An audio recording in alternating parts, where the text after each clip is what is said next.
आप देख रहे हैं इंडिया पब्लिक खबर और मैं हूं अर्जिता मिश्रा। 2022 का आज आखिरी दिन है। साल के आखिरी दिन में हर कोई हिसाब करता है कि इस साल उसने क्या पाया और क्या खोया। आने वाले सालों से हर किसी को उम्मीदें होती हैं कि नया साल शुरू होने के साथ वो सफलता हासिल करेंगे। ऐसे में आज हम आपको बताएंगे कि दुनिया में भारत के रक्षा क्षेत्र के मोर्चे पर 2022 कैसा रहा। आज हम जानेंगे कि सेना, सैनिक सुधार और हथियारों की खरीद जैसे महत्वपूर्ण विषयों पर हमारा प्रदर्शन कैसा रहा। आइए देखते हैं ये स्पेशल रिपोर्ट। साल 2022 खत्म होने को है। ऐसे में हम अगर पलट कर देखें तो इस साल रक्षा क्षेत्र में भारत के सामने कई छोरों पर कई चैलेंज सामने आए, जिनसे निपटना भारत के लिए एक चुनौती है। जबकि दूसरी ओर सैन्य हथियारों के लिहाज से ये साल काफी गौरवान्वित करने वाला रहा है। देश ने इस साल INS विक्रांत, LCH प्रचंड, ब्रह्मोस, अग्नि 5, प्रलय, प्रचंड जैसे कई सैन्य उत्पादों को सेना में शामिल किया है। LAC पर चाइना के साथ बढ़ता तनाव। बीते 2 सालों से LAC पर तनावपूर्ण स्थिति बनी हुई है।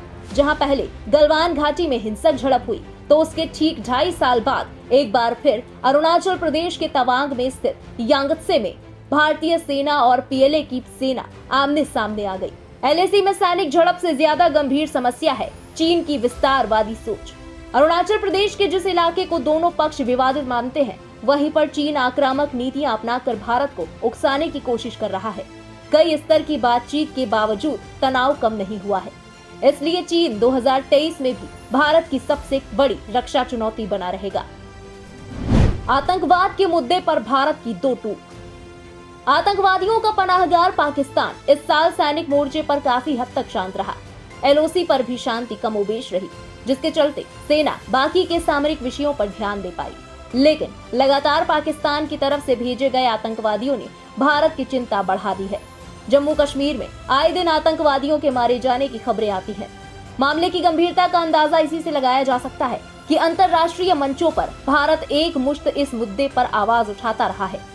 इसकी बानगी भी तब देखने को मिल गई जब बीते दिनों UN सिक्योरिटी काउंसिल में विदेश मंत्री S जयशंकर ने पाकिस्तान को जमकर लताड़ लगाई थी।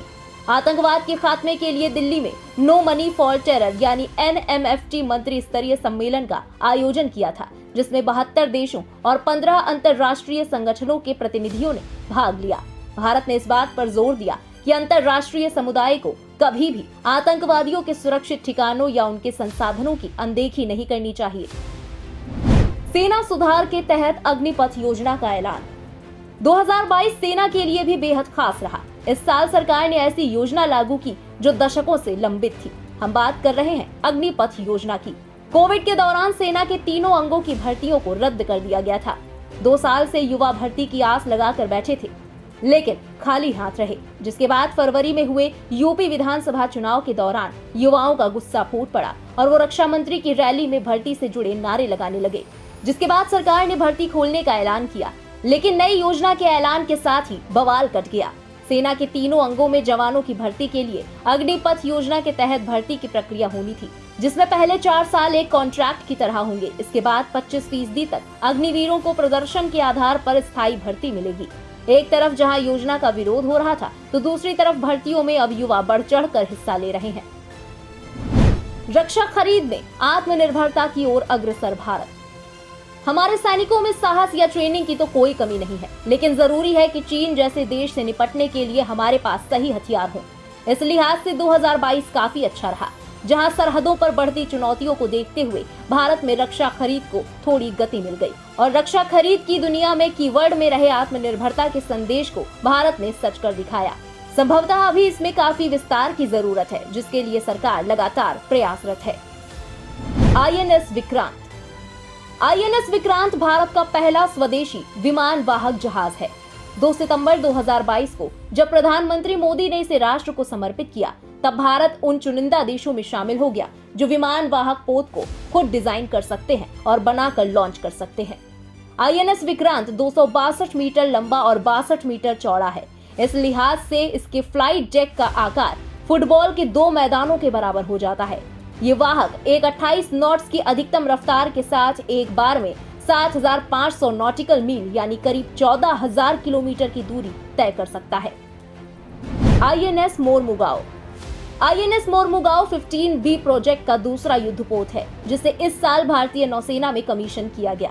रक्षा मंत्री राजनाथ सिंह ने इस युद्धपोत की कमीशनिंग की।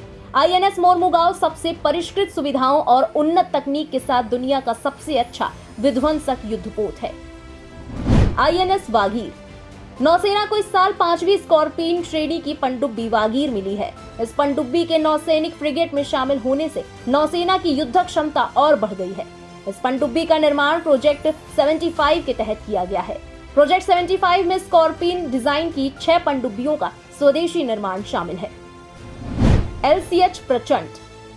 मल्टी रोल वाले इस हल्के लड़ाकू हेलीकॉप्टर LCH प्रचंड को शामिल करना HAL की एक और उपलब्धि है। LCH प्रचंड भारतीय सेना के एविएशन कोर और भारतीय वायुसेना की परिचालन क्षमताओं को बढ़ाता है। प्रचंड की एक महत्वपूर्ण विशेषता इसकी उड़ान छत है, जो दुनिया के सभी हमलावर हेलीकॉप्टरों में सबसे ऊंची है। MH-60R helicopter.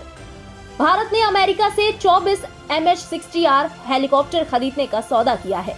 भारतीय नौसेना को जुलाई 2022 में पहले 2 MH-60R हेलीकॉप्टर मिले। MH-60R हेलीकॉप्टर को पनडुब्बियों के खिलाफ होने वाली लड़ाई के लिए सबसे बेहतर माना जाता है। यह helicopter anti submarine warfare, anti surface warfare, search and rescue, naval gunfire support, surveillance, communication relay, logistics support सहित कई मिशनों के लिए इस्तेमाल हो सकता है। Advance light helicopter MK-3। 1 दिसंबर को advance light helicopter MK-3 Indian coastal guard में शामिल हुआ था। इसका निर्माण हिंदुस्तान एरोनॉटिक्स लिमिटेड यानी HAL द्वारा किया गया है। ये ध्रुव हेलीकॉप्टर का नेवल वर्जन है। इसे उन्नत रडार के साथ साथ electro optical sensor, full glass cockpit, high intensity search light सहित अत्याधुनिक उपकरणों से लैस किया गया है। दिन हो या रात, यह हेलीकॉप्टर हर वक्त काम करता है। इसकी मदद से राहत और बचाव अभियान भी चलाया जा सकता है। राफेल। भारत ने फ्रांस से 36 राफेल फाइटर जेट खरीदने का सौदा किया था। 15 दिसंबर 2022 को 36वां राफेल विमान भारतीय वायुसेना को मिल गया। राफेल 4.5 जनरेशन का लड़ाकू विमान है। ये लंबी दूरी तक हवा से हवा और हवा से जमीन पर मार करने वाली मिसाइलों से लैस है। इस विमान के पास एडवांस रडार और इलेक्ट्रॉनिक वारफेयर क्षमताएं हैं।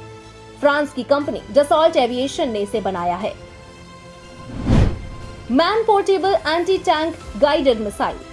इस मिसाइल का परीक्षण DRDO ने जनवरी के महीने में किया था।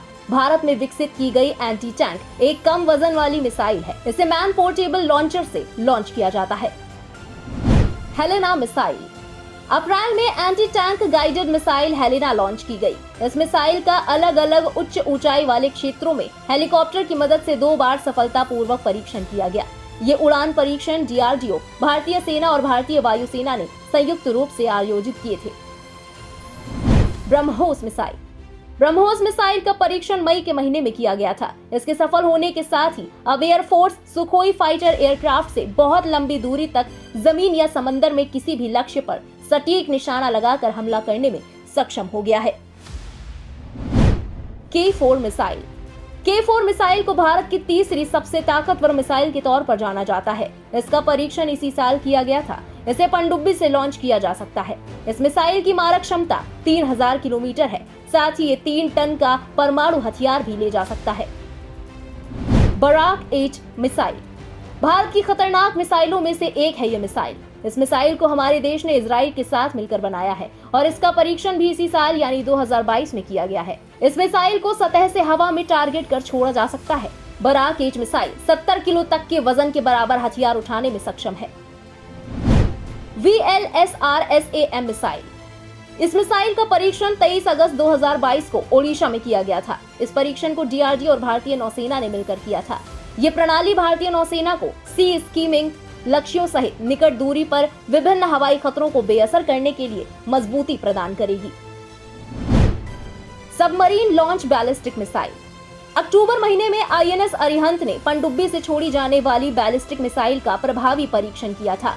मिसाइल की आवश्यक रेंज में परीक्षण किया गया और बंगाल की खाड़ी के भीतर लक्ष्य स्थान पर बड़ी सटीकता के साथ निशाना साधा गया। अग्नि 5। इसके अलावा इस हफ्ते की शुरुआत में भारत ने अग्नि 5 न्यूक्लियर बैलिस्टिक मिसाइल का परीक्षण किया था। उस वक्त इस मिसाइल की रेंज 5000 किलोमीटर बताई गई थी, जो अब बढ़ाकर 7000 से ज्यादा कर दी गई है। हालांकि इसका वजन 20% तक कम किया गया है। प्रलय मिसाइल। एलएसी पर तवांग झड़प के बाद चीन से जारी तनाव के बीच भारत के फैसले ने पूरी दुनिया को चौंका दिया है। भारत ने पाकिस्तान और चीन से लगी सीमाओं पर सतह से सतह पर मार करने वाली 120 बैलिस्टिक प्रलय मिसाइलों को तैनात करेगा। प्रलय बैलिस्टिक मिसाइलें 150 से 500 किलोमीटर तक के लक्ष्य को भेज सकती हैं। सबसे खास बात यह है कि इन मिसाइलों को इंटरसेप्टर मिसाइलों के माध्यम से पता लगा पाना दुश्मन के लिए बेहद मुश्किल है। प्रलय सतह से सतह पर मार करने वाली मिसाइल है। बताते चलें कि भारत में चीनी सैनिकों की घुसपैठ को देखते हुए भारत अब एलएसी पर सैन्य ताकत को बढ़ाने में लगा हुआ है। चीन से खतरे को देखते हुए भारतीय सेना एक रॉकेट फोर्स बनाने पर विचार कर रही है। रॉकेट फोर्स के गठन का प्रस्ताव रक्षा मंत्रालय में विचाराधीन है। कयास लगाए जा रहे हैं कि सरकार की ओर से इस प्रोजेक्ट को भी जल्द ही हरी झंडी मिल सकती है।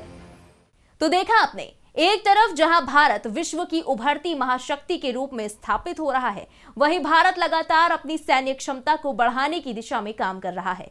भारत न केवल अपनी रक्षा जरूरतों में लंबे वक्त से चली आ रही कमियों को पूरा करने में सक्षम है, बल्कि वो अपने उस रक्षा बोध को साकार कर रहा है जिसकी उसे हमेशा से जरूरत थी। और आने वाले साल में भी भारत रक्षा क्षेत्र में और भी मजबूती के साथ कदम आगे बढ़ाएगा। फिलहाल इस स्पेशल रिपोर्ट में बस इतना ही। देश और दुनिया की बाकी बड़ी और अहम खबरों के लिए सब्सक्राइब करना ना भूलें इंडिया पब्लिक खबर के YouTube चैनल को, और बेल आइकन दबाएं ताकि चैनल से जुड़ी सारी लेटेस्ट अपडेट्स आप तक वक्त से पहुंच पाएं।